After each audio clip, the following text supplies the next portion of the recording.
Nous étions près de 3 millions en France à manifester le mardi 7 septembre 2010 contre le hold-up programmé du pouvoir sur les caisses de retraite.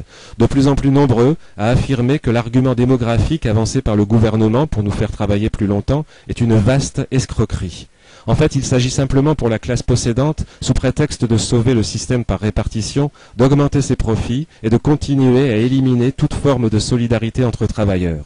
Le financement des caisses d'assurance retraite, maladie ou chômage n'est pas un problème. Les richesses existent et le seul vrai problème, c'est leur répartition et leur concentration par une petite minorité de privilégiés décorés par leurs amis ministres.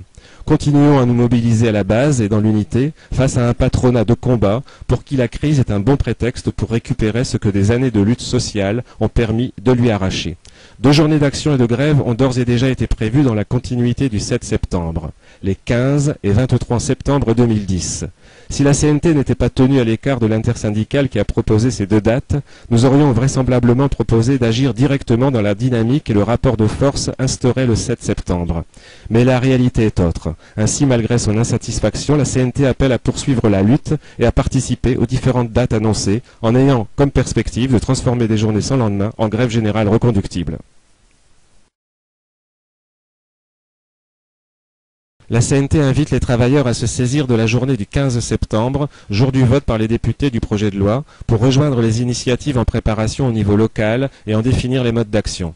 La CNT appelle à se joindre massivement à la nouvelle journée de grève et de manifestation du 23 septembre, appelée par l'intersyndicale CFDT, CFTC, CGT, CGC, FSU, UNSA, ainsi que par FO et Solidaire, mais également à en préparer dès aujourd'hui la reconduction dans l'unité syndicale à la base, seule condition nécessaire à une victoire des salariés.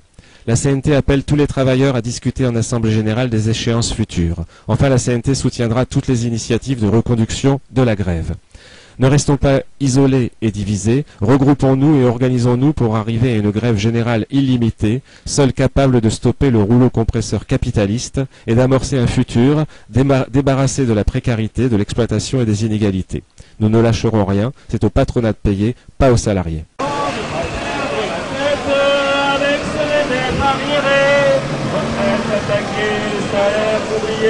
Toujours plus de précarité, bande de truands, on ne travaillera pas jusqu'à 100 ans.